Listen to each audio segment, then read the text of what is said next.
Hello नमस्कार सभी को। साथियों, आज की वीडियो में हम बात करेंगे कि हरियाणा में सरकारी नौकरियों को ख़त्म करने या फिर उन्हें पंचवर्षीय बनाने के लिए हरियाणा में 2021 में सीईटी नाम का एक नया प्राणी तैयार किया गया। भाई, जब से सीईटी आया है कोई भी भर्ती आपकी नहीं हो रही। भाई, सभी भर्तियों को हरियाणा में ग्रुप सी और ग्रुप डी की सभी भर्तियों को सीईटी के तहत कर दिया और अब सीईटी का पेपर हो नहीं रहा, इसलिए सारी भर्तियां आपकी रुक गई हैं।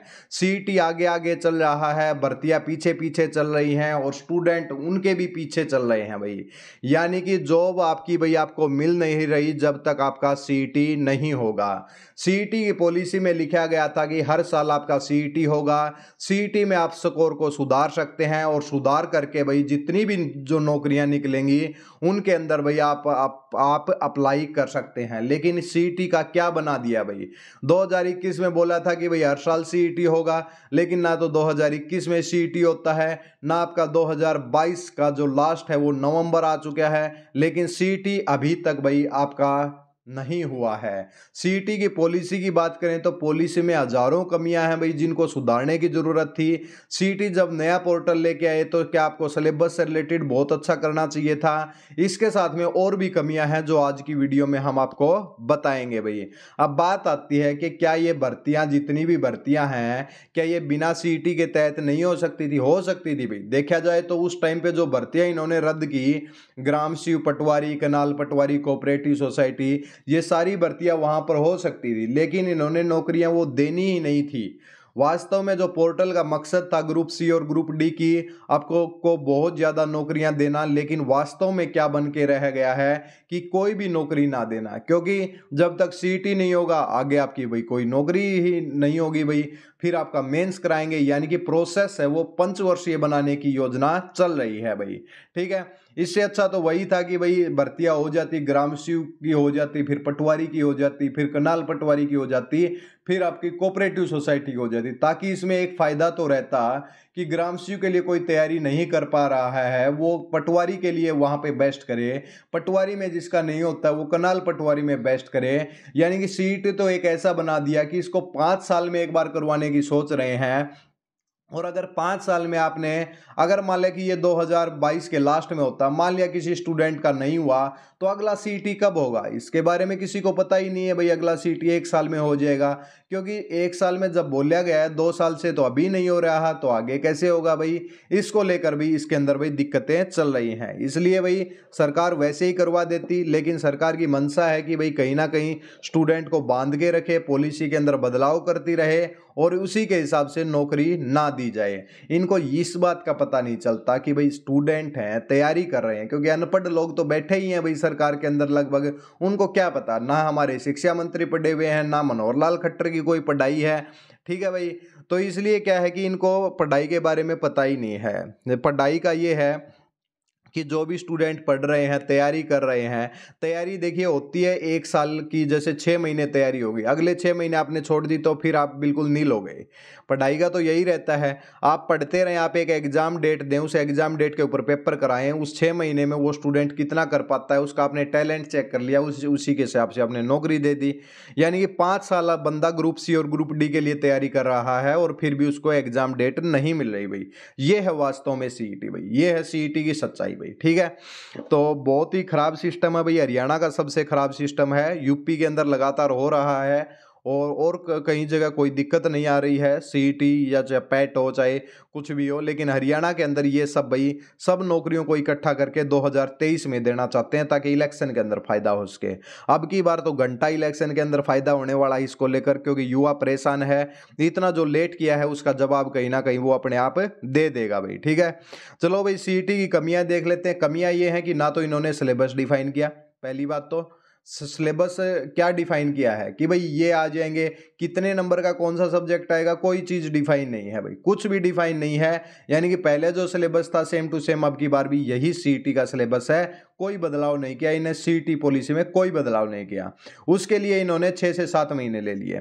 उसके बाद भाई इन्होंने कर दिया कि भाई 50% सीईटी क्वालिफाई के लिए होना चाहिए, 4 गुना को हम बुलाएंगे, 4 गुना को बुलाएंगे, कहीं ना कहीं 32,000 नौकरियां 10,000 नौकरियों में सिमट के रह जाएंगी, बार बार वही कैंडिडेट लगेंगे, नए कैंडिडेट को मौका नहीं दिया जाएगा, और यही ये चाहते हैं कि कम से कम ज्वाइनिंग दी जाए।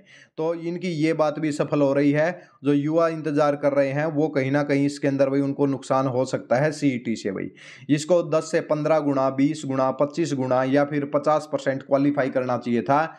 ट्विटर कैंपेन चलाए गए लेकिन कोई समाधान नहीं हुआ। एग्जाम डेट को लेकर बार बार युवा इंतजार कर रहे हैं, कोई समाधान नहीं है। सिलेबस को लेकर युवा इंतजार कर रहा है, कोई समाधान नहीं है। ऐसा क्या है? चेयरमैन साहब बार बार इंटरव्यू देते हैं, युवाओं की आवाज़ सब यूट्यूबर बता देते हैं कि ये आवाज़ है, लेकिन उसके ऊपर कोई कार्रवाई नहीं होती। स्टूडेंट के हिसाब से चलना चाहिए इनको, लेकिन कोई इसके ऊपर भी कोई कार्रवाई नहीं है। तो ये कह सकते हैं सीईटी एक तरीके से बहुत ही गलत पॉलिसी हरियाणा के अंदर लेके आए हैं, जो कि कहीं ना कहीं युवाओं को वही नुकसान कर रही है। क्योंकि सीईटी जब तक नहीं होगा तब तक आगे की भर्तियां कंप्लीट नहीं हो रही, और भर्तियां आगे सीईटी के बगैर जो युवा इंतजार कर रहे हैं वो भाई नौकरी कैसे लगेंगे? तो कहीं ना कहीं फिर यही होगा कि भाई सीईटी छोड़ ही दें, भाई हरियाणा की नौकरी छोड़ दें, फिर सेंटर की तैयारी करें, क्योंकि ये तो हो नहीं रहा। कोई एग्जाम डेट नहीं है, कोई फिक्स नहीं है भाई। ये सिस्टम सीईटी का मतलब बहुत गंदा सिस्टम है। इसको देखकर भाई हर कोई परेशान हो चुका है भाई। ठीक है भाई, तो यही बताना था सीईटी। और अच्छा भाई, जो आज सारी थोड़ी बता ही देते हैं। फीस भाई देखिए, फीस ग्राम शिव पटवारी, कनाल पटवारी पीछे की जो फीस है वो आज तक यानी कि किसी स्टूडेंट को नहीं मिली है। वो कहाँ गई भाई? वो भी इन्होंने इकट्ठा कर ली 500 रुपए के हिसाब से रजिस्ट्रेशन करके, फिर से वही 11 लाख युवाओं के पास फिर से फीस ले ली। यानी कि पैसा इकट्ठा किया जा रहा है, और वास्तव में जो नौकरी नहीं दी जा रही उस पैसे को बैंक में ट्रांसफर कर देते होंगे, उससे आपको ब्याज मिल जाता होगा। यही कमाई चल रही है देखा जाए तो। ठीक है, चलो भाई, यही आज एक सीईटी को लेकर एक थोड़ी सी फ्रस्ट्रेशन थी जो आप सभी को बता दी है। ठीक है, और वीडियो अगर आपको जो बातें बताई हैं वो अच्छी लगें तो वीडियो को लाइक और चैनल को सब्सक्राइब कर सकते हैं, ताकि भविष्य में जो भी आपकी नोटिफिकेशन या फिर क्लासेस से संबंधित जो भी इंफॉर्मेशन होगी वो सबसे पहले आप तक पहुंचे भाई।